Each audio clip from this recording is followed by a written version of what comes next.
Men välkommen till ännu en dag här i den fantastiska betesbyggnadskioskens värld. Det här är Svarta Sonken som tänkte prata lite plastisol med er. Det finns några sådana här do's and don'ts när man håller på med plastisol. Det är saker man bör göra och saker man kanske inte ska göra. En av de absolut viktigaste sakerna man alltid måste göra med plastisol, det är att skaka upp härdaren i plastisolen.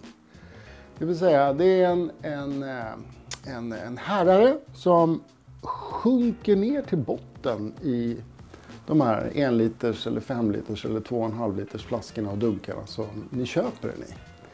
Och ibland kan den vara som en stenhård kaka. Det vill säga, har den stått länge orört, kanske i en kall miljö eller någonting, då sjunker den där och så blir det nästan som en betongmatta längst ner. Vi ska se här har vi 2 plastisoldunkar som har stått ganska länge.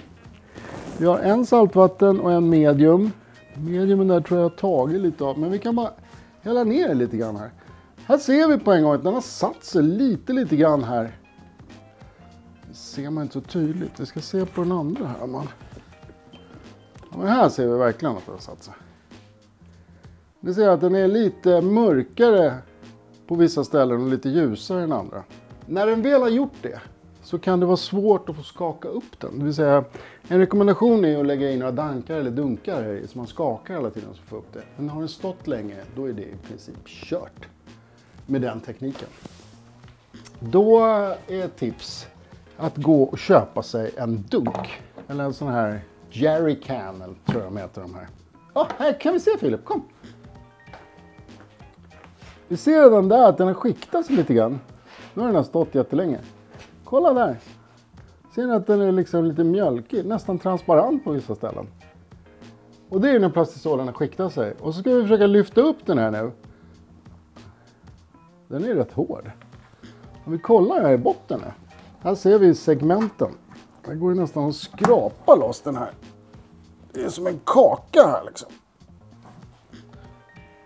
Här har vi härdaren. Och den där behöver vi ju någonstans försöka få upp liksom. För om vi inte blandar den där, då blir ju inte plastisolen i den hårdhet eller hållbarhet som vi vill ha. Ibland kan den upplevas nästan som den är som snor liksom. Och det här är ett lätt sätt att hindra det här på. Så om ni håller på med stora mängder plastisol, köper en jerrycan och en liten betong- eller färgblandare. Och så bara kopplar ni på det på en handjagarborrmaskin och så blandar vi det. Och vissa av oss som håller på och gjuter mycket, vi leker ju med våra egna blandningar. Så här har vi saltvatten. Vår saltvattensplastisol är väldigt slitstark, lite hårdare och ger lite mer stuns i grejerna. Perfekt till lite större beten eller väldigt tunna tjaddar som man vill få att simma lite grann i hård fart. För mjukt gummi på större beten, om man fiskar det, då kan exempelvis ett stort mjukt paddelbete inte ge någon rörelse med någon strauss. Det blir bara som en jävla snorloska som rör lite på sig i vattnet så här. Och då behöver man dra stunset. Så större beten blandar jag alltid med saltvatten och medium. Och nu ska vi göra det i den här dunken här. Så får ni se hur det går till. Så vi tar då en 5 liters medium. Så tänkte jag att vi skär upp den här sen, så får ni se hur mycket härdare det kanske sitter kvar här i. Nu tror jag inte det är så här jättemycket, men framförallt så behöver vi få upp den härdaren som var i botten där, som ni såg innan liksom. Och det är ju så att medium och uppåt plastisolerna har ju mer härdare i sig. Så då kan det ju bli lite tricky, rent ut sagt, att få loss den. Så får den stå och droppa där medan vi öppnar den här.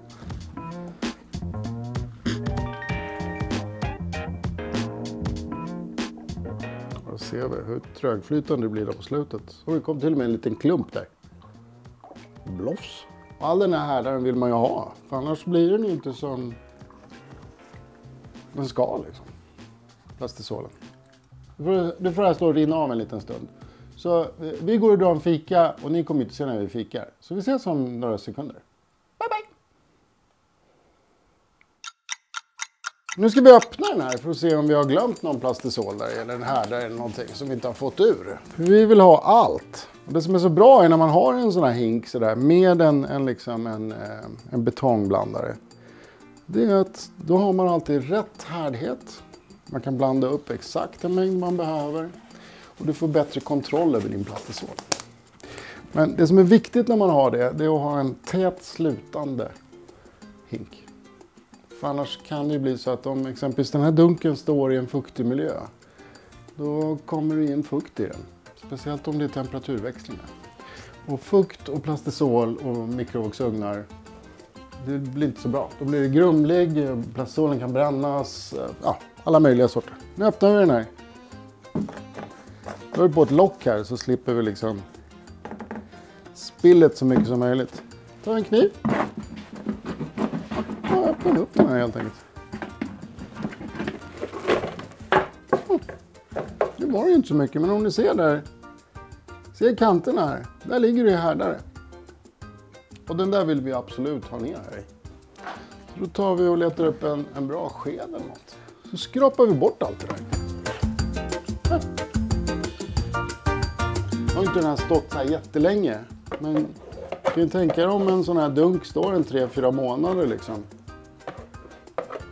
Då sätter den sig. Jag menar, de vi har i betesbyggarkiosken, där vänder ju vi på dunkarna till och från bara för att härdaren ska sjunka ner och liksom ligga löst. Det är också ett tips att göra hemma. Står en plastisol länge, vänd på era bunkar. Då tar vi den andra här. Bara häller ut det sista. Skrapar vi ur den också. Tar vi mediumdunken, gör samma sak.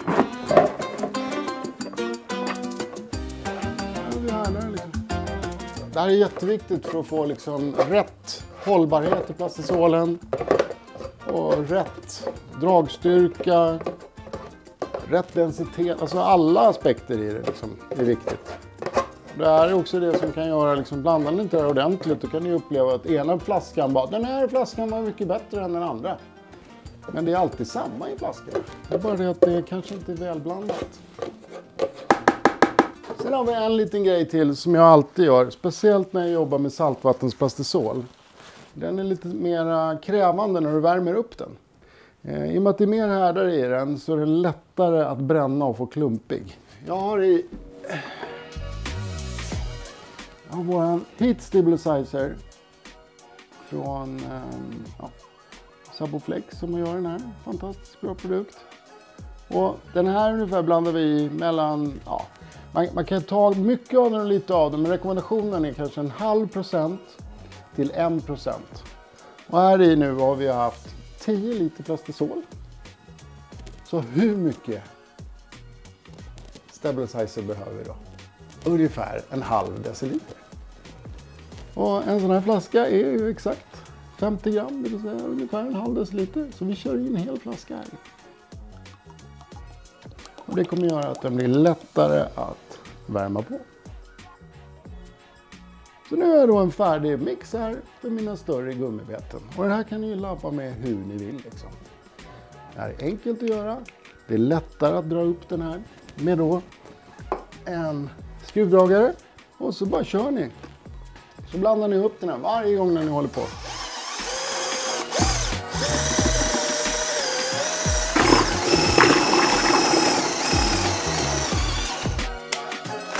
Så där. Så har jag bara liksom en liten engångsmugg här i som jag sätter så här. Allting klart. Knäpper på locket. Oj. Packat är klart. Så när jag behöver något. Öppna. Ta min kanna. Så använder jag den här koppen. Och sen tar jag bara den mängden jag behöver. Färdigblandat, färdigklart. Bara tuta och köra och göra ditt favoritbete. Prova det här, det kommer göra det enklare för er att jobba med plastisol och framförallt kommer ni få rätt hårdhet och rätt rivstyrka varje gång. Ha det bra, tja!